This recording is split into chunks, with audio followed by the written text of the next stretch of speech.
네, 저희 1년 통독방은 일단은 저희 목표가 1년 1회독입니다. 여러분 다 아시다시피 평일은 3장씩 읽으면 되고 주말은 5장씩 읽으면 1년에 1독을 한다라는 사실은 여러분 다 알고 계실 텐데 저희가 우리 양육 간사님이 너무 PPL을 잘해 주셔 가지고 우리 소개를 너무 잘해 주셔 가지고 일단은 저희가 같이 공동체로서 읽었을 때에 여러분들 밀리지 않는 것 같아요. 그리고 특별히 카톡방에 녹음 파일을 저희가 올려주시는데 올려주실 때마다 여러분들이 계속해서 읽어주시면 너무 좋을 것 같습니다. 그리고 특별히 이거는 먼저 미리 드리자면 한번 밀리기 시작하면요. 여러분 끝이 없어요. 그래서 여러분들이 그 매일 시간을 정하시는 게 너무 좋습니다. 그래서 나는 꼭 이 시간에 하루에 정해진 그 분량대로 나는 읽겠다라고 해서 여러분들 꼭 읽어 주셔야지 안 그러면은 꼭 밀려 버립니다. 그러면 나중엔 더 읽기 싫어요.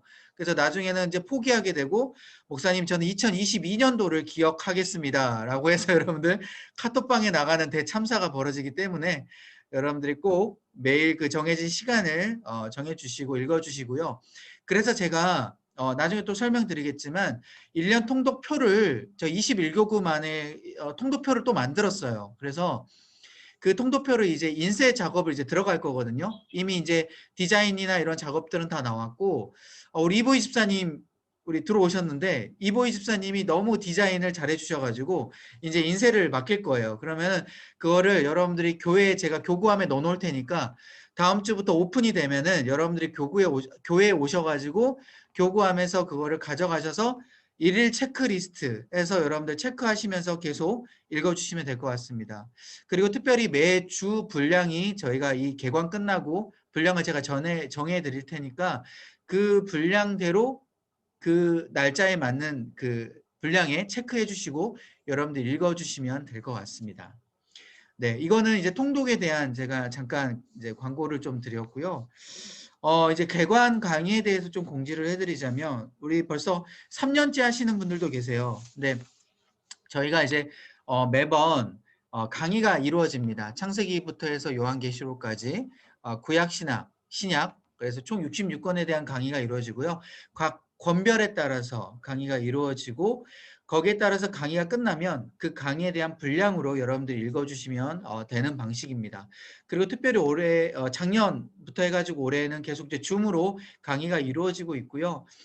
특별히 뭔가 이제 저도 화요일 날 이 시간에 교회에 어떤 스케줄이 있을 때가 있어요. 그러면은 못하는 때가 있거든요. 그러면 제가 따로 영상을 찍어 가지고 여러분들께 올려드리도록 하겠습니다. 그러면 그 영상을 보시고 여러분들이 분량에 맞춰서 읽어주시면 되고요. 참고로 부탁드리는 건 제가 이제 밀리지 않으려고 열심히 노력을 할 테니까 영상을 먼저 보시고 통독을 하시는 순서를 여러분들이 지켜주시면 좋을 것 같아요. 왜냐면 강의 공부를 먼저 하지 않고 통독 물론 해도 괜찮긴 하지만 여러분 조금 이해가 된 상황에서 통독을 하면요.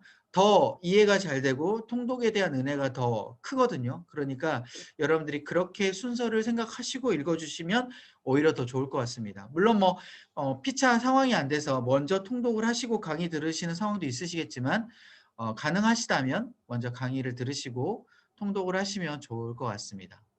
네. 그러면 여기까지 공지를 마치고요. 네. 뭐 궁금하신 부분 없으시죠? 네. 네. 그러면은 제가 미리 강의안은 이제 더 빨리 올려드리도록 할게요. 오늘은 강의안을 제가 좀 늦게 올려드렸는데 강의안을 여러분들이 미리 인쇄하시고 보시면 너무 더 좋을 것 같고요. 특별히 이제 핸드폰에 계신 분들이 인쇄를 하시면 좋을 것 같아요. 화면이 작기 때문에. 근데 제가 공유를 해드리긴 할 텐데 큰 화면에 계신 분들은 공유 화면도 같이 보시고 하시면 좋겠습니다. 네, 그러면 제가 화면 공유를 해드리도록 하겠습니다.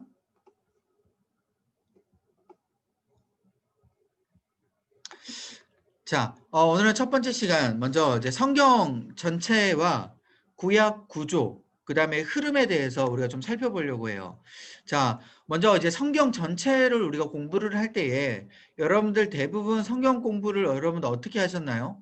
교회에서 하는 가스펠 프로젝트, 그리고 때로는 다른 데서 하는 성경 공부를 보다 보면 되게 자세하게 공부를 해요. 그 자세하게라는 게 제가 지금 빨간색으로 표현된 이 단락, 문장, 단어, 그리고 조금 크면 장까지 라는 이 성경 공부를 보통 하게 되거든요. 그러면 우리가 성경 공부를 하게 되면 단락이 무슨 의미인지도 알겠고 또 이 문장은 어떤 문장이구나.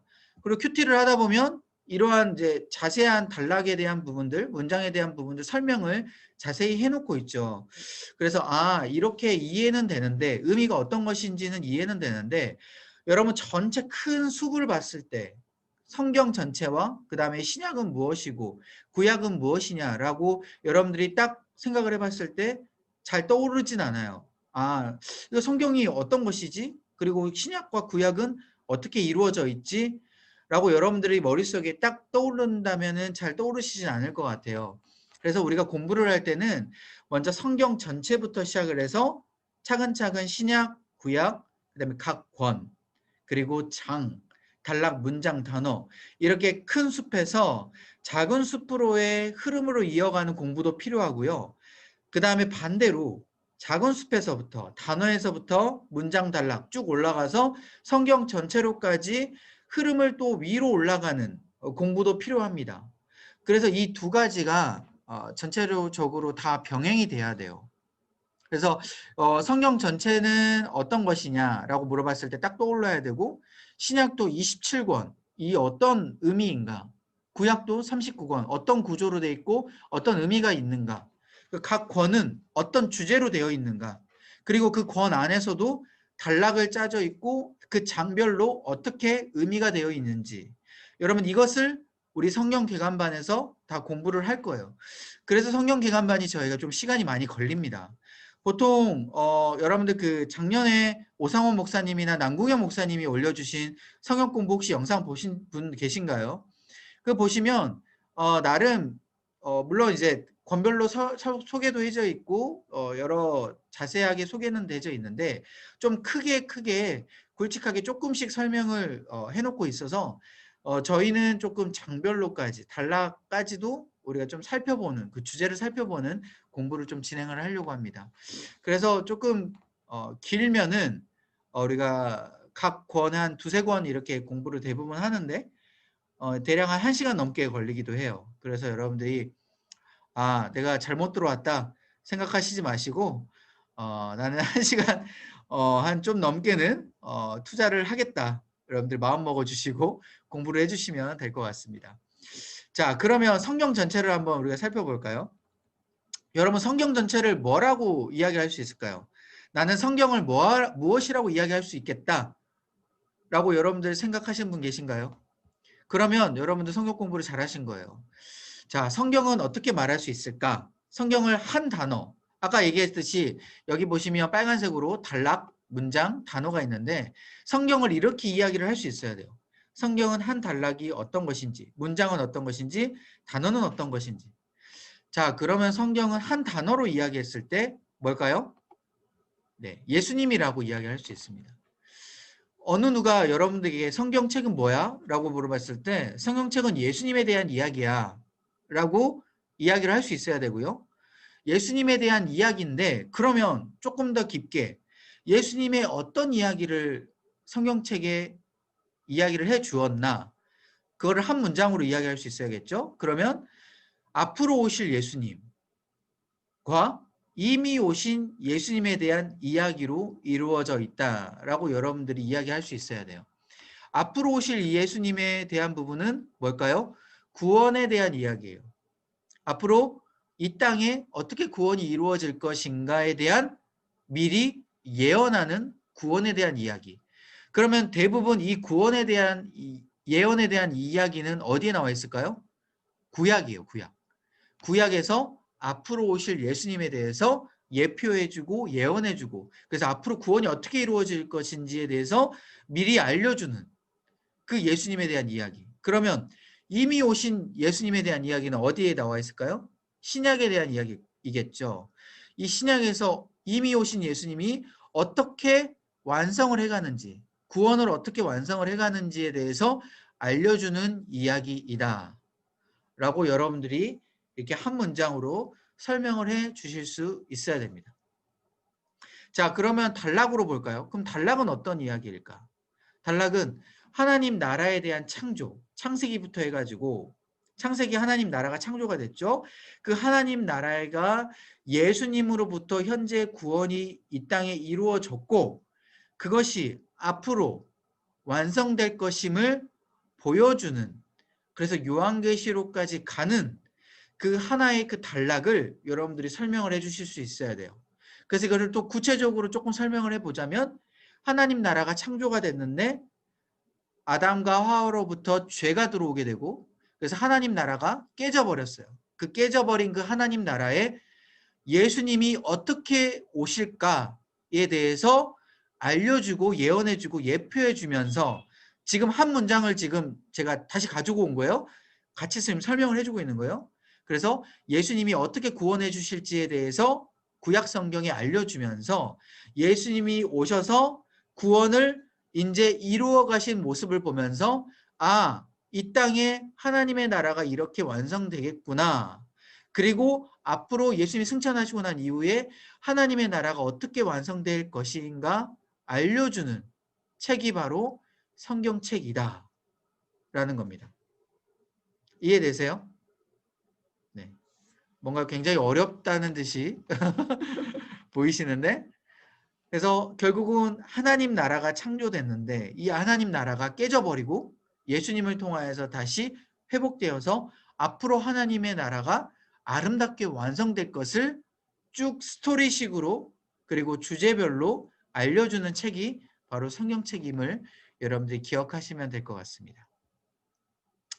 자, 그러면 이제 성경에 세 골격이 있어요. 그러면 이제 구조를 조금 살펴보려고 하는데 여러분 성경은 어떻게 구조가 이루어졌을까? 자, 보시면 크게 세 구조로 여러분 생각하시면 돼요. 역사서가 있고요. 시가서가 있고요. 예언서가 있어요. 이거는 구약 성경도 마찬가지고 신약 성경도 마찬가지입니다. 특별히 이 역사서, 시가서, 예언서로 이루어진 이유는 뭐냐면 아까 말씀드렸듯이 예수님에 대한 이야기를 역사적으로 풀어내면서 아, 예수님은 이렇게 구원을 해주시겠구나라고 이미 예표해주는 그 방식을 역사적으로 보여주는, 그러니까 푸는 방식을 어떻게 풀어줄 것이냐라고 알려주는 거예요. 역사는 역사적으로 예수님이 어떻게 오실까를 보여주는 거고, 시가서는 뭐예요? 아, 예수님은 시가서는 시를 얘기하는 거죠. 그래서 시를 이야기를 하면서, 그래서 보통 여러분 시라고 하면 어때요? 보통 자신들의 마음을 표현을 하잖아요. 그래서 내 마음이 예수님에 대해서 어떻게 바라고 있는지, 하나님에 대해서 어떻게 바라고 있는지, 하나님께서 어떻게 역사하실지를 자기의 마음을 표현해 주는 게 바로 시가서고, 예언서는 그럼 뭘까요? 아직 완성되지 않은 하나님의 나라지만 예수님을 통하여서 완성될 그 하나님의 나라를 아, 이렇게 하나님께서 말씀해 주시는구나 라고 듣고 예언을 해주는, 그렇게 방식이 세 가지로 나누어져 있다는 겁니다.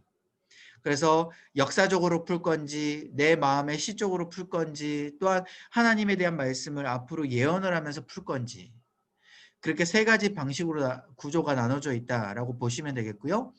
앞서 권수는 여러분들이 보시는 바와 같습니다. 그래서 여러분들 적어도 이 정도는 여러분들이 외워주시면 좋을 것 같아요. 성경이 전체 66권으로 되어 있고 신약 27권, 구약 39권. 그래서 여러분들이 99당 공식 아시죠? 3927. 그래서 39권과 27권 외워주시고 나머지 세 골격, 역사서는 총 17권, 시가선 5권, 예언선 17권 해서 17호 17 비율을 구약은 외워주시면 되고 신약은 역사서 5권, 시가서 이건 체험서라고 돼요. 이제 특별히 신약은 왜 체험서라고 하냐면 여러분들이 이 시가서 체험서를 보면 어디서부터냐면 사도행전부터 마지막 요한계시록 전까지예요. 이건 이제 추후에 제가 신약 들어갈 때 또 설명을 해드릴게요. 이 총 21권이나 되는 이 시가서가 체험서라고 말한 이유는 사도들이, 제자들이, 그리고 하나님의 나라 백성들이, 제자들이 어떻게 하나님께서 주신 은혜를 가지고 체험을 하면서 나아가는지에 대해서 적혀져 있기 때문에 그걸 또 체험서라고도 부릅니다. 그런데 이제 전체적인 큰 구조를 단어를 설명하자면 이제 시가서 안에 체험서라고도 우리가 이야기를 하는 거죠. 그리고 이게 27권이나 되고 이제 예언서는 요한계시록밖에 안 돼요. 예, 요한계시록 한 권. 이렇게 여러분들이 신약은 5권, 21권, 한 권. 이렇게 여러분들이 이 정도까지는 외워 주셔야지 야, 어디 가서 여러분들 다 이렇게 성경을 딱 설명을 해 주면 여러분들 존경을 받습니다. 네. 그렇죠? 자, 그러면 이제 구약은 무엇인가? 자, 하나님 나라를 세워가는 시작과 과정을 우리가 뜻해요. 아까 말씀드렸죠? 창세기 하나님의 나라가 시작되는 그 시작부터 어떻게 하나님의 나라가 완성이 되는 그 과정을 쭉 설명을 합니다. 그런데 이미 창세기 때부터 하나님의 나라가 무너져 버렸어요. 뭐 때문에? 죄 때문에.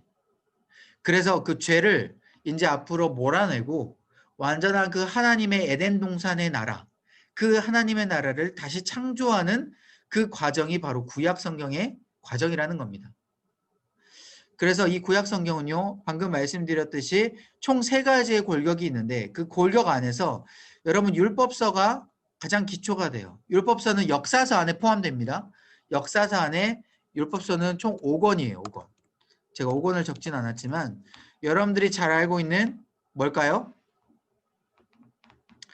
창출, 레민신 해서 이거를 이거는 이제 모세오경 죄송해요. 창출, 레민신이 아니라 레위기, 그 다음에 신명기, 그 다음에 이 5권을 율법서라고 하는 이유가 전체적으로 율법이 다 포함되어 있기 때문인데 정확하게 율법서라고 하자면 레위기하고 신명기만을 뜻하는데 그냥 여러분들 5권이라고 이야기를 여러분 생각하시면 될 것 같아요. 그래서 이거는 제가 다시 좀 줄이고 왜냐하면 밑에 사진이 있기 때문에 네. 자, 그래서 율법서는 하나님 나라 백성으로서 살아가야 될 규칙을 토대로 하나님 나라를 세워간다 라는 겁니다.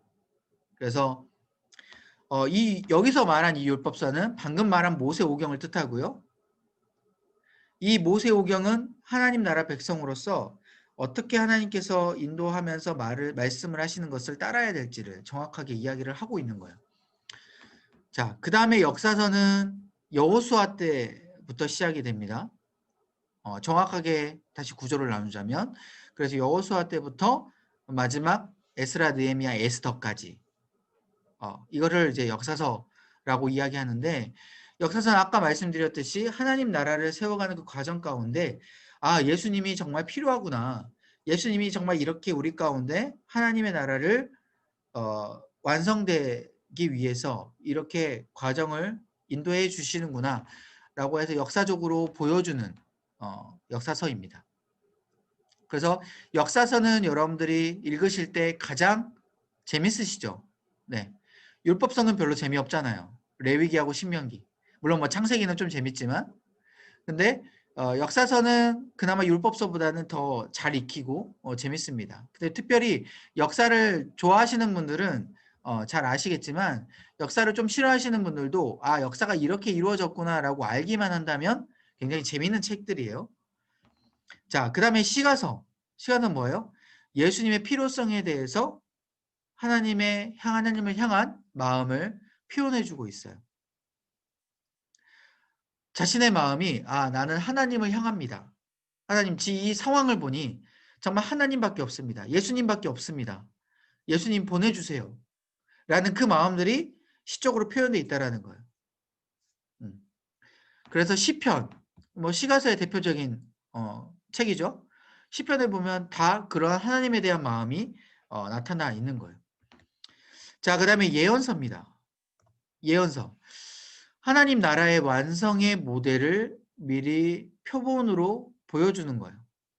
그래서 예언서라고 하면은 여러분들 그냥 대략 생각하시는 건 하나님께서 앞으로 어떻게 인도하실지에 대해서 알려주는 거구나, 예언해 주는 거구나 라고 여러분 생각하시겠지만 여러분 그거는 굉장히 조금 국소적인 표현이고요. 단순히 하나님께서 어떻게 앞으로 미래를 인도하실지에 대한 예언뿐만 아니라 하나님 나라의 그 완성의 모델을 지금 이 땅에서 내가 보여주겠다라는 그 표본을 지금 이 땅에서도 보여주고 있는 거예요. 단순히 미래의 일을 예언하는 것뿐만 아니라 이 땅에서도 하나님의 나라를 우리가 충분히 경험하며 살아갈 수 있는 것을 보여준다라고 여러분 생각하시면 돼요. 이해되시죠? 그래서 미래의 일을 우리가 미리 지금 사실 하나님 입장에서는 알 필요가 없어요. 왜? 미래의 일은 그냥 미래에 닥칠 거니까. 근데 왜 미래의 일을 지금 알려주면서 지금 이렇게 살아야 되면 알려주는 것이냐? 바로 지금에서도 그것을 경험할 수 있다라는 거예요. 왜? 무엇 때문에? 바로 예수님 때문에. 예수님이 앞으로 오실 것이고 그리고 예수님이 지금 이미 오셨기 때문에 그 예수님을 믿기만 한다면 이 땅에서의 하나님의 나라를 우리가 경험하면서 우리가 살 수 있다라는 거예요. 여러분 그래서 예언서가 중요한 이유가 뭐냐면 그래서 믿지 않는 사람들에게 그리고 새로운 그 신자들에게 믿는 사람들에게 당당하게 이야기를 할 수 있어야 돼요. 예수님을 왜 믿냐? 이 땅에서 왜 믿냐라고 이야기했을 때 단순히 천국 가기 위해서 라고 여러분들이 이야기하실 수 있지만 여러분은 그것뿐만 아니라 이 땅에서 하나님의 나라를 우리가 경험하며 살기 위해서 우리가 빨리 예수님을 믿으면 믿을수록 어때요? 우리는 그 축복을 경험하는 거예요. 그죠?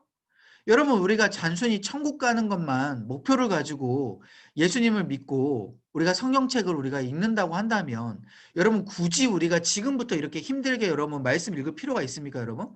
성경을 예수님을 여러분 믿을 필요가 지금부터 있을까요? 그냥 죽기 전에 그냥 숨 넘어가기 전에 "저는 예수님 믿습니다." 하고 그냥 천국 가면 돼요. 그잖아요. 뭐 하려고 지금부터 우리가 "예수님 믿냐?"라는 거예요. 그것은 이 땅 가운데 예수님을 믿음을 통하여서 하나님의 나라를 경험하는 그 축복을 하나님께서 우리에게 주신다라는 거예요. 그것을 우리가 경험하기 위해서 우리가 성경을 읽고 하나님을 우리가 믿는다라는 것이죠. 그 성경에 그러한 의미가 담겨져 있다라는 거예요. 그래서 여러분 이거를 여러분들 잘 설명할 수 있어야 돼요. 아 우리가 성경을 읽고 예수님을 믿는 이유. 자 그다음에 구약의 분류를 볼까요? 그럼 구약은 방금 이 보시면 이렇게 집 모양으로 되어 있습니다. 그래서 율법서가 기초로 돼서 시가서와 역사서가 양귀둥이 되고 지붕은 예언서를 완성되는 그래서 하나님의 나라를 집으로 지금 표본으로 지금 보여주고 있는 건데 자 구약의 분류를 보시면 이 집 모양의 분류를 이렇게 다시 어 세부적으로 나눠 놨어요. 그래서 율법서 5권, 역사서 12권 그 시가서 5권, 대선지서 5권, 소선지서 12권 해서 예언서를 총 17권을 선지서 5권과 대선지서 5권과 소선지서 12권 이렇게 나눠 놨습니다. 그래서 여러분들이 이 구조가 굉장히 쉽게 아마 들어오실 거예요. 다 권수가 똑같아요. 그죠? 대칭이 되어 있잖아요. 그래서 여러분들이 이렇게 보시면 되겠고 특별히 제가 잠깐 설명을 해 드리자면 여기는 제가 적진 않았지만 대선지서와 소선지서를 나누는 기준이 있어요. 아까 역사서와 율법서는 제가 잠깐 설명을 드렸지만 대선지서와 소선지서 같은 예언서인데 왜 대선지서라 부르느냐 그리고 왜 소선지서라 부르느냐. 대선지서는요. 먼저 여러분께 질문 드릴게요. 왜 대소라고 나눴을까요? 여러분 선지서가 뭔지 아시죠? 그러니까 예언서가 왜 그 예언서라고 부르시는지 아시죠? 각 여러분 성경책 보시면 각 성경책에 선지자들의 이름을 따서 다 선지서라고 지금 불러 놨잖아요. 예언서라고. 그 뭐 다니엘이든 뭐 또 에스라 뭐 이런 것들 에스라는 역사서고요. 또 뭐 있죠? 호세아, 뭐 요엘, 아모스 뭐 이런 것들. 왜 이런 것들을 다 이름을 붙여서 해 놨을까? 그런데 왜 대선지서랑 소선지서를 나눠 놨을까? 기준은요. 정말 단순합니다. 분량에 따라서. 분량에 따라서 그렇게 해 놨어요. 그 분량이라면 장수도 포함되어 있지만 그 분량이 주제가 굉장히 많은 분량으로도 여러분들 생각해 주시면 돼요. 주제. 그래서 대선지서 안에는 주제들이 굉장히 많고 분량도 장수 분량도 굉장히 많습니다. 그래서 분량이 적은 것도 있어요. 뭐 다니엘 같은 거. 여러분 다니엘 같은 경우는 12장 정도죠. 그 12장이 왜 대선지자라고 불렀느냐? 그거는 주제들이 많았기 때문이에요. 예언에 대한 주제들. 그래서 대선지서는 5권, 사렘, 에겔단. 이거를 대선지서라고 부르고요. 사렘, 에겔단 아시죠? 이사야, 에스겔, 에레미야, 이사야, 예레미야, 사렘, 예레미야, 에가. 그 다음에 에스겔, 다니엘. 이렇게 5개로 사렘, 에겔단라고 여러분들이 외워주시면 되고요. 소선지서는 뒤에 호세아부터 해가지고 마지막 말라기까지 12권. 그래서 여러분들 기본적으로 성경 66권에 대해서 여러분 이 정도는 알고 있어야 돼요. 그래서 창세기부터 해가지고 마지막 말라기까지 구약 성경 또 순서대로 알고는 있으셔야 됩니다. 그래서 여러분 예전에 보시면 여러분 어렸을 때 창세기부터 저기 요한계시록까지 노래로 외우셨죠? 창세기, 출애굽기, 레위기 이렇게 외우시지 말고 66권 다 외우려면 5분 걸려요. 5분. 5분 이상 걸려요. 그러니까 창출, 레민, 신. 그다음 뭐요? 수산족, 사망대, 스느에. 그다음에 요시, 잠전아. 이게 시가서고요. 그다음에 사레메겔단. 그다음에 호요람, 오변미, 나학습, 학습말. 이렇게 여러분 외우셔야 돼요. 구약 성경을 39권을 신약도 마찬가지고. 그래서 여러분들 이 정도는 우리 성경 통독 들으시는 분들은 이 정도는 껌으로 외워주시고요. 네. 자, 그 다음에 구약 성경 역사의 흐름을 우리가 살펴보려고 해요. 구약 성경이 어떻게 이루어졌냐? 역사적으로 우리가 볼 수 있는데 이 역사적으로 보면서 우리가 통독도 이 역사적으로 우리가 통독을 하려고 합니다. 대신 이제 주제가 중간에 좀 들어와서 완전히 역사적으로만 우리가 통독하진 않지만 대부분 통독은 이제 역사적으로 하고요. 주제가 또 있다라는 거 기억하시면 되겠습니다. 그래서 이 그림을 보시면 아주 정말 이해가 되실 거예요. 자, 좀 흐리게 나올 수 있지만 자 보시면 자, 창세기, 출애굽기, 그 다음에 레위기, 민수기, 신명기인데 자, 여러분 뭔가 좀 다르죠? 출애굽기 다음에 레위기하고 신명기가 출애굽기와 이 민수기 사이에 들어갑니다. 왜냐? 이 출애굽기와 민수기가 역사적으로 시대적으로 흘러가는 그 상황 안에서 레위기하고 신명기가 하나님의 율법을 주셨기 때문이에요. 이런 식으로 뭐 여호수아도 마찬가지고 여기 메인 권수는 시대적 흐름을 지금 나타낸 거고 요 밑에 잘잘하게 권수를 나타낸 건 이 시대적 안에서 이러한 사건이 이루어졌다라고 여러분들이 보시면 돼요. 그래서 사무엘상 이후에 사무엘하도 역대상이랑 같이 시대가 어때요? 중복이 되어 있어요. 같은 시대예요. 그리고 열왕기 상하도 역대하의 시대와 같이 중복이 되어 있어요. 이런 식으로. 그 다음에 바벨론 포로 시대가 중간에 권수가 없고요. 여기는 성경책에 이 포로 시대를 적어놓은 게 없어요. 중간에 끊겼고 바로 귀환 시대. 포로에서 귀환하는 에스라부터 해가지고 느헤미야 이 세 권이 포로 귀환 시대라고 해서 이렇게 역사적 흐름이 적어져 있습니다. 특별히 이 에스더 같은 경우는 원래 바벨론 포로 시대 거의 뭐 중간인데 지금 여기 여기 나와 있는 표가 살짝 잘못됐어요. 여러분들이 그거를 조금 이해하시면 될 것 같아요. 자, 그리고 밑에 뭐 체험서는 이렇게 5권, 욥시, 잠전하 해서 욥기도 원래 시대적 배경은 창세기입니다. 시편은 보통 다윗이 많이 썼기 때문에 이런 사무엘하부터 열왕기 상, 아가서, 잠언, 전도서 이렇게 이루어져 있고요. 나머지 예언서 총 17권은 이렇게 시대적 배경이 거의 포로 시대와 그 다음에 귀환 시대, 그 다음에 마지막 이 포로 전에 이 시대에 선지자들이 이루어졌다. 특별히 포로 시대 바로 전에 왜 이렇게 예언서들이 많이 나왔냐? 이 많은 예언자들이 마지막 하나님의 애통하는 마음으로 이스라엘 백성들에게 예언을 한 거예요. 너희들 곧 있으면 바벨론에게 잡혀가서 이제 망할 거니까 이렇게 망하지 말고 하나님을 따라라. 라는 그 애통하는 마음으로 이렇게 예언서를 이때 시대에 많이 썼다라는 것이죠.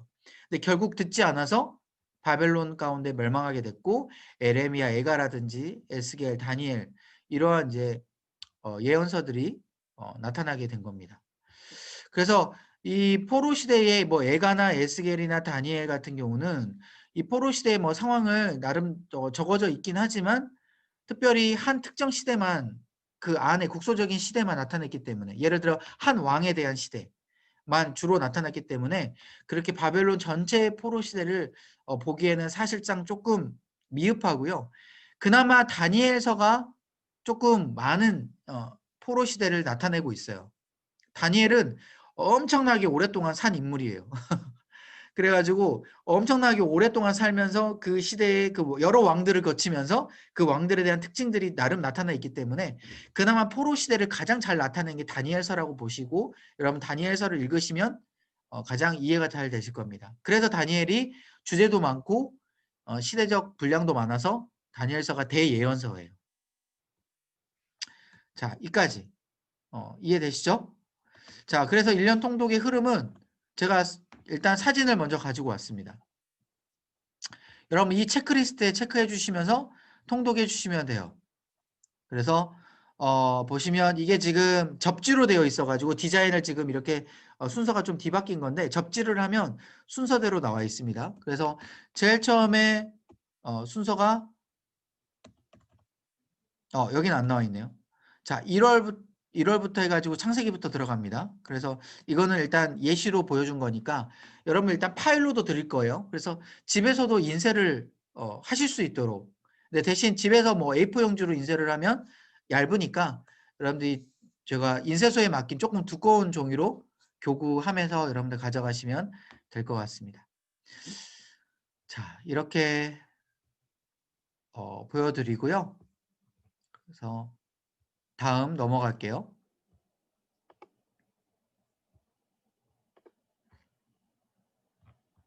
자, 혹시 이까지 이해 안 되시는 분 계신가요?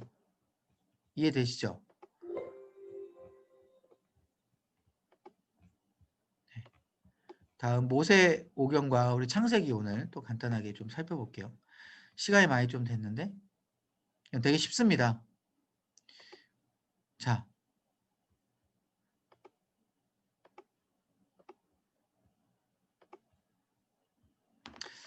모세 오경 이걸 율법서라고도 했는데 아까 말씀드렸죠. 정확한 율법은 레위기하고 신명기고요. 그냥 통으로 생각을 하면 모세 오경을 율법서라고도 합니다. 자, 그래서 모세 오경을 먼저 살펴보겠는데 의미가 뭘까요? 모세 오경. 모세 오경 다 아시죠? 창세기부터 신명기까지. 자, 의미는 아까 말씀드렸듯이 이 땅 가운데 하나님 나라를 만들어가는 과정이에요. 이 땅이라면 어떤 땅이에요? 죄가 들어온 땅. 하나님 나라가 원래 에덴 동산에서 완벽하게 창조됐는데 그게 무너져 버린 이 땅에서 하나님의 나라를 다시 시작해서 만들어가는 과정이에요. 그런데 어느 것에 국한돼 있을까요? 이스라엘 백성에게 국한돼 있어서 먼저 보여주는 거죠. 그러니까 세계 전 열방이 시작된 게 아니라 이스라엘 백성에서부터 하나님의 나라를 만들어가는 과정이다라고 여러분들이 생각하시면 되겠습니다. 그래서 여러분들 보시면 중간에 여러분 뭐 저기 이거를 아마 제가 생각해 초등학교 때 배운 것 같은데 나라를 구성하는 요소 3개 요소가 있죠. 사회 시간에 배우죠. 뭘까요? 국민 영토 주권. 그죠? 기억하시죠? 네. 그래서 국민 영토 주권에 따라서 창세기, 출애굽기, 민수기, 레위기, 신명기가 이렇게 나눠졌습니다. 제가 이렇게 적어놨어요. 그래서 백성을 만들어가는 과정이 있고 영토를 만들어가는 과정 그리고 주권을 만들어가는 과정이 있는 거예요. 먼저 백성을 만들어가는 과정은 창세기입니다. 그래서 여러분들 알다시피 창세기는 어떻게 해요? 여러분 가장 잘 아시죠? 창세기. 성경 읽자고 하자면 창세기부터 읽으시잖아요. 그래서 창세기를 가장 잘 아시는데 창세기가 하나님의 백성을 만들어가는 과정이에요. 왜? 누가 실패했기 때문에? 아담과 하와가 실패를 했어요. 여러분, 아담과 하와를 처음에 하나님께서 자신의 백성으로 만드셨어요. 창조를 하셨을 때. 그런데 자신의 백성이 뭐를 했습니까? 창조되자마자 선악과를 따먹어가지고 타락을 해버렸어요. 자, 죄가 들어왔기 때문에 이제 하나님의 백성이 아니죠. 그래서 안 되겠다 싶어가지고, 아, 내가 이 죄가 들어온 이 땅에서 하나님의 백성을, 완벽한 죄를 따르지 않는 하나님의 백성을 만들어야지 해서 누구부터 택했냐? 다시 시작한 게 아브라함 때부터 다시 시작한 거예요. 그래서 하나님의 백성을 아브라함 때부터 다시 택하셨고 시작을 이루어 가신 겁니다. 그런데 그 시작 과정이 여러분 잘 아시피 믿음으로 택하신 거예요. 왜냐? 아담에게 미리 이야기를 했어요. 야, 선악과를 먹지 마라. 그러면 선악과를 먹지, 여러분 이 말이 무슨 뜻이에요? 선악과를 먹지 않았을 때 뭐가 되는 거예요? 하나님의 백성이 되는 거예요. 그러면 선악과를 먹게 되면 어떻게 되는 거예요? 하나님의 백성이 안 되는 겁니다. 그러면 이 기준이 여러분 엄청나게 높은 기준이라는 것이죠. 우리가 살아가면서 선악과를 먹지 않은 그 기준을 다 지킬 수 있어야지만이 우리가 하나님의 백성이 되어야 되는데, 하나님께서 가만히 보니까 이 기준을 만들어 버리면 이 땅의 백성들이 안 되겠구나. 하나님의 백성이 안 되겠구나. 그러면 내가 기준을 바꿔야겠다. 해서 그 기준 바꾼 게 뭐예요? 믿음이라는 기준이에요. 그래서 그 기준, 이 믿음이라는 기준은 뭐예요? 하나님을 내 인생의 구주로 모시고 주인으로 모시는 그 믿음의 기준을 택하신 겁니다. 그런데 아직 예수님이 오시지 않았기 때문에 뭐예요? 하나님을 예수님이라고 생각하고 앞으로 오실 그 예수님을 미리 따르는 연습을 시키는 거예요.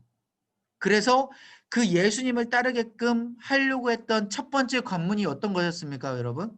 아브라함에게 줬던 이삭을 바치는 기준이었다라는 거예요. 그래서 이삭을 바쳤을 때에 뭐예요? 예수님이 피 흘리신 것을 예표가 되는 것이고, 이삭이 그 이삭을 바치는 그 아브라함의 모습이 바로 우리의 모습이 되면서 어떻게 되는 거예요? 하나님의 백성이 되는 거예요. 믿음이 되는 거예요. 그래서 아브라함이 하나님의 백성이 되기 시작을 했고, 이제를 죄를 짓든지 죄를 짓지 않든지 우리는 뭐예요? 이삭이 흘린 피, 예수님이 흘린 피, 그 피만 나에게 있으면 어떻게 되는 거예요? 하나님의 백성이 된다라는 것을 보여주는 책이 바로 창세기라는 겁니다. 그래서 여러분, 창세기가 가장 은혜로운 책이기도 하고요. 물론 다른 책도 다 은혜롭지만 이 믿음에 대한 부분이 여러분들 우리 가운데 보여주는 책이다라는 거예요. 그래서 여러분, 단순히 창세기가 재밌는 책이 아니라 이 은혜로운 책임을 여러분들이 기억하시고 여러분 읽으시면 좋겠고요. 자, 그럼 출애굽기와 민수기는 뭐예요? 영토예요, 영토. 자, 순서가 아니죠. 원래 출애굽기 다음에 레위기가 나와야 되는데 이거는 영토의 주제를 붙잡았기 때문에 제가 하나로 묶은 거예요. 그래서 출애굽기와 민수기가 시대적 흐름으로 다 연결되어 있어요. 그래서 아브라함 때부터 시작된, 그리고 야곱에 대한 그 가정이 총 400년 동안, 나중에 보겠지만 30만 명이 넘는 60만 명이 넘는 이스라엘 백성들로 만들어졌고요. 그 이스라엘 백성들이 만들어져서 어떻게 해요? 이집트를 떠나가지고 가나안 땅, 애굽의 땅을 차지하러 가는, 그게 바로 출애굽기 민수기라는 겁니다. 그래서 시작이 어디서부터 시작하냐? 출애굽기 시작하면 애굽에서부터 시작해요. 아직 영토가 없는, 백성은 만들어졌지만 영토가 없는. 그래서 백성은 어디서부터 끝난 거예요? 야곱 아들들부터 끝났고 야곱 12아들들이 이제 추후에 60만 명이 돼가지고 이제 애굽에서부터 시작해서 가나안 땅을 차지하러 간.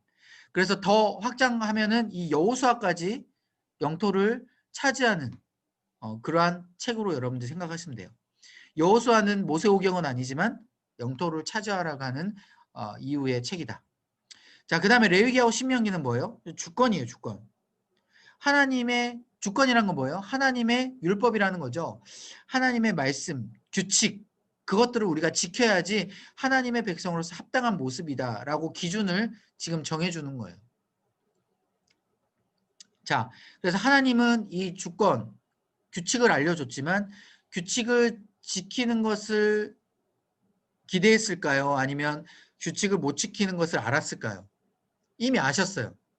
아셨음에도 불구하고 레위기하고 신명기에 대한 주권을 주신 이유는 뭐냐면 너희가 이 기준이라도 있어야지 너희들이 잘못한 것을 알지 않느냐라고 생각해서 이 기준을 준 거예요. 그죠? 네. 여러분 우리가 자녀를 키울 때도 마찬가지잖아요. 자녀에게 기준을 줍니다. 너 엄마 말 잘 들어야 돼 라고만 이야기하면 무엇이 엄마 말을 잘 듣는지를 몰라요. 그죠? 그잖아요. 우리는 다 알 것 같이 이야기를 하지만 자녀들은 몰라요. 그렇기 때문에 야 엄마 말을 잘 듣는다는 것은 엄마가 한 번 말하면 한 번의 행동을 해야 되는 거고 그죠? 엄마가 밥 먹으라고 말을 한 번 하면 그 자리에 앉아서 밥을 먹어야 되는 거고 그죠? 떠들지 말라고 하면 떠들지 말라는 거고 이것을 다 알려줘야 되는 거예요. 그게 바로 레위기하고 신명기라는 겁니다. 그래서 이스라엘 백성들이 이 레위기하고 신명기에 대한 기준이 있었기 때문에 아 우리가 하나님의 율법을 보니까 우리는 정말 하나님의 합당한 백성이 아니구나라는 것을 나중에 깨닫게 됐고 나중에 예언서 막 그 역사서를 보게 되면 막 회개하는 이유가 바로 이 율법서를 보니까 우리가 잘못한 걸 아는 거예요. 알았던 거예요. 그래서 하나님께 회개할 수 있었던 그 기준이 되는 책이었다라는 것이죠. 자, 다음 창세기. 창세기는 쉽습니다. 그죠? 여러분들 창세기 한 50번 읽었죠? 인생을 살아가시면서. 자, 창세기 주제는 뭐예요? 그래서 이 땅 가운데 창조하셨던 완벽한 그 하나님의 나라를 아브라함과 믿음의 족장들을 통해서 다시 이루시고자 하는 그 하나님의 백성을 만들어가는 이야기라는 거예요. 그래서 아브라함, 이삭, 다음 누구예요? 야곱, 그 다음에 누구예요? 요셉. 이 네 명의 족장들 중심으로 해서 하나님의 백성이 차근차근 인도가 됐고요. 요셉 이후에 애굽에 도착한 이후로부터는 400년이라는 시간이 있고 그 400년이라는 그 시간 동안에는 하나님의 백성이 마구마구 번성을 하게 되는 그러한 시작점이 바로 창세기였다라는 겁니다. 자, 그래서 구성은 1장부터 10장까지는 인간 중심의 천지창조예요. 하나님께서 천지창조를 하실 때 누구 중심? 아담과 하와 중심. 그래서 여러분 천지창조할 때에 막 동물들도 하나님께서 창조하시고 막 식물, 해와 달, 별 막 다 창조하셨잖아요. 그 창조하는 그 이유가 뭘까요? 왜 하나님께서 막 해, 달, 별 창조하고 막 식물 창조하고 동물 창조했냐? 다 인간을 위한 인간이 어떻게 하면 잘 살 수 있을지 아름다운 환경을 꾸며줄 수 있을지 하나님이 보시기에 가장 베스트의 시스템이 바로 해, 달, 별, 그다음에 식물, 동물 이러한 주기 이런 것들이 다 인간 중심이 생각을 해서 창조하셨다라는 거예요. 그래서 이 창조는요 뭘 보여줬냐 이게 중요해요. 이 땅 가운데 아까 말씀드렸듯이 하나님의 나라의 그 모형 하나님 완벽한 그 나라의 모형을 이 땅 가운데 보여주고 있는 거예요. 에덴 동산이. 그리고 그 에덴 동산에서 하나님과 함께 완벽하게 하하호호 웃으면서 살아가기를 하나님께서 꿈꾸셨다라는 것이죠. 그런데 아담과 하와가 죄를 지어버렸고 그 파괴되어 버린 그 에덴 동산 하나님의 나라를 하나님께서 포기하지 않으시고 아 나는 다시 회복하겠다. 그래서 그 계획을 천지창조부터 계획해 놓고 시작하셨다라는 거예요. 이 말은 뭐예요? 하나님께서 이미 죄를 지을 걸 알면서도 에덴 동산을 창조하셨다라는 계획입니다. 인간을 사랑하셔서. 자, 그래서 택하신 게 11장부터 아브라함을 택하세요. 그래서 여기 보시면 아브라함, 이삭, 야곱, 요셉인데 이 네 명의 족장들이 다 10장씩 할애가 되어 있어요. 그 보이시죠? 거의 10장씩이에요. 그래서 아브라함이 11장부터 20장까지 10장의 주제 가운데 보여줍니다. 그래서 아브라함의 믿음을 통하여서 하나님께서 의롭다 하심을 칭했어요. 아담과 하와는 선악과에 대한 죄의 기준으로 무너졌지만 아브라함이 이제 믿음을 통하여서 하나님께 이삭을 드리는 그 믿음을 통하여서 의롭다 하심을 칭했고 이제 하나님의 백성이 시작이 됩니다. 자, 두 번째 백성은 이삭이었어요. 이 두 번째 백성 이삭은 자신이 예수님이 되어버린 거예요. 정확하게 얘기하면 아브라함은 하나님을 예표하고요. 이삭은 예수님을 예표합니다. 왜 예수님을 예표하냐? 여러분 생각해 보세요. 이삭이 아브라함 자기 아버지에게 죽임을 당할 때 어떻게 했어요? 아빠 나 죽기 싫어요 하면서 막 발버둥 쳤나요? 아니죠. 그냥 조용히 팔과 다리가 묶여가지고 조용히 죽었잖아요. 죽으려고 했잖아요. 마찬가지예요. 예수님도 십자가에 달려 죽으신 그 모습이 바로 이삭이었다라는 거예요. 그리고 이삭을 죽일 수밖에 없는 그 안타까운 그 아브라함의 마음이 바로 하나님의 마음이었다. 그래서 하나님과 예수님을 예표하는 이 모습을 여러분들이 기억하시면서 읽으시면 되겠고, 그래서 구약의 복음이 바로 이 아브라함과 이삭에서부터 시작이 됩니다. 그래서 이삭을 통하여 하나님의 백성의 시작이 확실히 나타나고요. 다음 31장부터 40장까지는 야곱이에요. 야곱은 이삭의 아들이죠. 그래서 이스라엘의 이름이 야곱에서부터 달라졌어요. 야곱은 이름이 뭐예요? 뒤꿈치를 붙잡다라는 이름입니다. 그래서 뒤꿈치를 누굴 붙잡아요? 자기 형 에서. 여러분 이 정도는 다 아시죠? 네, 다 알고 있으니까 제가 다 그냥 알고 있으니까 넘어가는 거예요. 형 에서의 발 뒤꿈치를 붙잡아 가지고 야곱이 항상 에서만 뒷공문이 쫓아다니다가 어떻게 해요? 속여 가지고 자기 아버지 속여 가지고 형 에서 속여 가지고 나중에 도망 다니다가 그 도망 다니는 그 시점에서 하나님을 만나 버리잖아요. 그래서 하나님을 만나서 이스라엘이라는 이름으로 바뀌어 가지고 이스라엘 이름의 뜻은 뭐예요? 한 민족의 아버지라는 뜻입니다. 그래서 앞으로 이스라엘에서부터 12명의 아들들이 이스라엘 민족을 이루는, 그래서 이름이 이스라엘이에요. 그래서 이스라엘 민족. 그래서 이스라엘이 한 민족의 아버지 그리고 하나님과 겨루어 승리하였다라는 이름이 같이 있는 거예요. 왜? 하나님의 백성이 될 때 야곱이 지금 속였잖아요. 아버지와 에서를. 그래서 하나님과 막 씨름을 해가지고 하나님께서 너가 나와 겨루어 승리하였다라는 그 의미를 같이 준 이유가 뭐냐면 우리가 하나님의 백성이 될 때에 어떻게 해요? 예수님을 믿을 때 진짜 우리가 겨루어 승리를 해야 돼요. 막 사단이 공격하고 하나님을 믿을 때 못 믿게 하고 환경이 우리를 방해하고 하나님을 믿을 때 정말 우리가 웬만한 결단 없이는 믿기가 어려워요. 그런 상황에서 승리하는 표본을 하나님의 백성으로서 어떻게 살아가야 될지 표본을 보여주는 그러한 야곱의 모습이었다라는 거예요. 그래서 이스라엘 민족이 이렇게 매번 끊임없이 사탄과 싸우는 거예요. 하나님의 말씀을 지키느냐 안 지키느냐, 하나님을 믿어야 되냐 안 믿어야 되냐, 서로 왔다리 갔다리 하면서 계속 고군분투하는 모습이 바로 야곱의 모습이었다라는 거예요. 그래서 이스라엘 민족의 이 12지파가 나타나게 되고 12아들들이, 그래서 그 12아들들 통하여서 나중에 알겠지만 60만 3,550명의 그 많은 숫자로 번성하게 됩니다. 자, 그 다음 요셉입니다. 여러분 원래 따지자면 요셉은요 족장이 아니라 민족, 그 이스라엘 민족의 믿음의 표본을 보여주는 아들이라고 여러분 생각하시면 돼요. 자, 그러면 번외의 이야기지만 원래 족장은 누굴까요? 야곱 다음에 그 다음 족장은 누가 이어받아야 될까요? 여러분 이스라엘의 12아들의 첫째 아들이 누굽니까? 네. 유다라고요? 아니에요. 첫째 아들이 누구예요? 루벤. 여러분 야곱 12아들 이름 정도는 외워두셔야 돼요. 12명의 아들. 자, 첫째 아들이 장자예요. 루벤. 원래 얘가 장자가 돼야 돼요. 장자. 여러분 다 보세요. 아브라함의 장자가 누구였어요? 이삭이었잖아요. 이삭의 장자가 누구였어요? 원래 에서였는데 에서가 아버지의 뜻을 따르지 못했고 축복을 따르지 못했고 누가 받은 거예요? 둘째 아들 야곱이 장자권을 받아버린 거예요. 왜? 에서가 팔아버렸잖아요. 팥죽 한 그릇에 장자권을.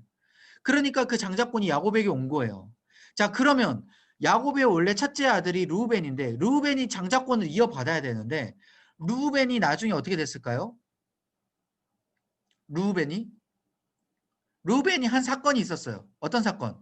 자기 아버지 야곱의 아내였던 빌하라는 첩의 아들이 있었어요. 첩이 있었어요. 물론 이제 아내지만 이 빌하가 원래 라헬의 첩이었어요. 라헬의 그 시녀였어요. 시녀. 라헬 누군지 아시죠? 두 번째 아내 라헬. 그 라헬의 시녀가 빌하였는데 그 빌하를 이 라헬이 자신의 남편에게 야곱에게 준 거예요. 자기가 아들을 못 낳으니까 당신 내가 내 시녀를 줄 테니까 이 시녀하고 동침해라. 그래서 아들을 낳아라. 그러면 내가 기뻐하겠다. 해가지고 지금 같으면 상상도 할 수 없는 자신의 시녀를 남편에게 줬죠. 그래서 그 남편이 야곱이 누굴 낳은 거예요? 처음에 누굴 낳았어요? 처음에 단을 낳았어요. 단을 낳았는데 지금 단을 이야기하려고 했던 게 아니라 이 비라를 이 루벤은 누구 아들이었냐면 레아 아들이죠. 레아. 제가 조직표를 나중에 한번 보여드릴게요. 레아가 첫 번째 야곱의 아내였는데 이 레아가 루벤을 낳았어요. 이 루벤이 방금 말한 그 비라를 동침을 했어요. 비라랑. 쉽게 얘기하면 자신의 아버지 아내와 동침을 해버린 거예요. 이해되세요? 전혀 이해가 안 되는데. 비라, 야곱의 세 번째 아내. 그래서 이 루벤과 비라가 동침을 해버렸어요. 그래서 야곱이 열받아 한 거예요. 그래서 나중에 야곱이 12아들들을 모아놓고 창세기 여러분들 49장 보시면 야곱이 12아들들 모아놓고 축복을 하거든요. 이제 자신이 마지막 죽을 때를 대비해서. 그래서 이제 예언을 하면서 축복을 하는데 르우벤을 가지고 장자권을 박탈을 해버려요. 너는 정말 나의 아내를 침상을 더럽혔다. 나의 침상을 더럽혔다 해가지고 이 사건을 통하여서 르우벤이 장자권을 박탈이 돼버려요. 자, 그 다음 아들이 뭐예요? 누굴까요? 시므온이에요. 시므온. 여기 적을 공간이 없는데 시므온도 박탈. 왜? 레위랑 함께 세 번째 아들이 레위거든요. 세 번째 아들이 레위고 시므온이 두 번째 아들인데 이 둘 다 장자권이 박탈됐어요. 왜? 어떤 사건 때문에? 중간에 디나라는 자신의 여동생이 있었어요. 이 디나의 여동생을 다른 나라의 한 족장이 이 디나 여동생을 강간을 해버립니다. 강간. 그래서 시므온과 레위가 열받아가지고 아니 어떻게 우리 여동생을 강간을 하냐 해가지고 이 시므온과 레위가 서로 짜가지고 거기 민족을 쳐들어가서 다 죽여버려요. 근데 두 명이서 다 민족을 죽이려면 얼마나 싸움을 잘해야지 죽일 수 있을까요? 못 죽이잖아요. 편법을 썼어요. 어떤 편법? 지금으로 이야기하면 할례를 받게 한 거죠. 포경 수술을 하게끔 해서 그 남자들을 다 포경 수술을 하면은 우리가 너희들을 받아주겠다. 너희와 우리가 한 민족 디나를 너희들이 데려가려면 아내를 삼으려면 한 민족이 되기 위해서는 너희들이 포경 수술을 해야 된다. 할례를 해야 된다. 해서 그렇게 할례를 받게끔 해가지고 3일째 되는 날 그때 당시 의학 기술이 뭐 발달됐겠습니까? 가장 아플 때 그때에 이 두 명이서 쳐들어간 거예요. 그 민족을. 디나를 강간한 그 민족을. 그래서 다 죽여버려요. 그래서 그 주위에 있는 나라들, 민족들이 야 이제 이 야곱의 이 가정 야 쳐들어올 수도 있으니까 무섭잖아요. 그래서 야곱이 야 진짜 열받아가지고 너희들 왜 이런 짓을 했냐. 아무리 여동생이 강간당했기로서니 어떻게 너희들 가서 쳐들어가가지고 다 죽여버릴 수 있냐 해가지고 야곱이 너희 둘 다 박탈 해가지고 장자권을 박탈시켜버려요. 물론 시므온과 레위는 정말 정의로움에 그리고 자신의 여동생이 강간당했다는 사실에 울분에 차서 죽인 거지만 그건 하나님의 뜻이 아니었다라는 것이죠. 그래서 이 세 명의 아들들이 박탈당했고 네 번째 아들 유다가 장자로서 역할을 맡게 됩니다. 그래서 여러분들 아시죠? 요셉이 어떻게 됐어요? 나중에 형들에게 팔려가가지고 애굽에게 나중에 형들 다시 만나잖아요.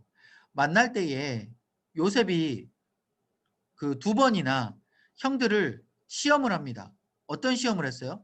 형들을 만나고 나서 형들이 곡식을 사러 왔는데 곡식을 바로 준 게 아니라 어떤 시험을 했어요? 돈을 다 자루에 넣어버리고 은과 금, 그 잔까지도 다 자루에 곡식 자루에 넣어가지고 다시 돌려보냅니다. 그래서 나중에 모르는 체하고 형들을 다시 잡아들여요. 너희들 어떻게 돈 훔치고 은, 잔 이런 것까지 다 훔치느냐. 내가 너희들을 선대해가지고 곡식을 내가 그대로 줬는데 어떻게 그랬느냐 하면서 막 펄쩍 뜁니다. 그래서 당장 요셉의 동생 내가 이것까지 다 이야기하네요. 요셉의 동생 베냐민을 데리고 와라. 베냐민을 데리고 오지 않으면 내가 너희를 다시금 너희 아버지를 보지 못하게 하겠다. 야곱을 보지 못하게 하겠다 하면서 괜히 요셉이 아닌 것처럼 행동하면서 시험을 해요. 그때에 두 번이나 시험을 하거든요. 그때에 이 유다가 나섭니다. 총리시여, 제가 정말 우리 아버지를 생각했을 때에 이 베냐민을 잡아버리면 그리고 우리를 이렇게 잡아서 죽이게 되면 정말 우리 아버지 야곱 죽습니다. 그러니까 제발 베냐민 대신에 나를 잡아서 내가 오히려 아버지를 살리고 내가 총리의 종이 되겠습니다 하면서 자신이 나서요. 유다가. 그러니까 유다가 장자의 맏아들의 노릇을 하고 있는 거예요. 그래서 이러한 여러 가지 사건을 통해서 야곱이 유다를 칭찬하고 축복을 하면서 너는 나의 정말 힘의 원천이다 라면서 축복을 하면서 장자라고 임명을 합니다. 그래서 여러분은 이스라엘 백성들이 나중에 역사적으로 보면 이스라엘 백성들이 북이스라엘과 남유다로 나뉘잖아요. 그래서 남유다가 유대인이 되면서 이 유다라는 말을 쓰게 되는 거예요. 유다. 그래서 유태인이라고 부르는 이유가 유다에서부터 나오는 겁니다. 유대인, 유태인. 그래서 이스라엘 백성이 유태인으로 되는 것이죠. 남유다 백성으로서. 북이스라엘은 이제 민족으로서 기능을 상실해버려요. 하나님을 믿지도 않고 하나님 따르지도 않기 때문에 나중에 하나님께 어떻게 보면 거의 멸망당하고 버림을 받게 되는. 근데 이 유다가 남유다인이 유다 민족으로서 잘 하나님을 믿게 되는 거예요. 그래서 남유다는요. 유다 민족밖에 없어요. 그러니까 유다 지파밖에 없어요. 그래서 유다 지파와 시므온 지파가 포함되는데 이 시므온 지파는 정말 세력이 약합니다. 유다 지파 내에 포함되어 있어요. 종속대입니다. 그래서 유다 지파가 유대 민족이 되는 거예요. 자, 이까지 이해되시죠? 자, 그래서 요셉이 믿음의 표본이 되지만 유다가 장자가 됐고 대신 이 요셉은 이후에 유대 민족을 만들어가는 시발점이 되게 됐다. 그래서 400년이라는 시간 동안 요셉과 11명의 자손들이 번성하는 축복을 보여주게 됩니다. 그래서 하나님의 민족을 이루는데 출애굽기 전에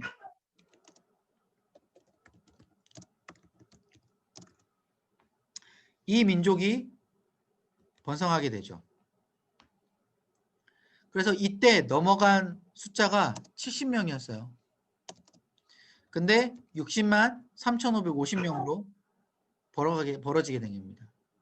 그래서 이때 야곱의 가족들이 70명이 이주를 했는데 애굽으로 애굽에서 총 60만 명이라는 거대한 민족으로 번성되게 되었다. 자, 이래서 하나님의 민족이 완성되는 창세기의 모습을 보시게 되면 될 것 같습니다. 자, 이까지 이해되시죠? 네. 여러분 제가 창세기의 막 사건을 이야기하느라고 시간이 좀 갔는데 여러분 이 정도 사건은 다 이해하실 거라고 믿고요. 창세기 읽어보시면 방금 제가 설명드린 그 사건들이 다 나와요. 그래서 그 사건들을 보시면서 이해하시면 너무 좋을 것 같습니다.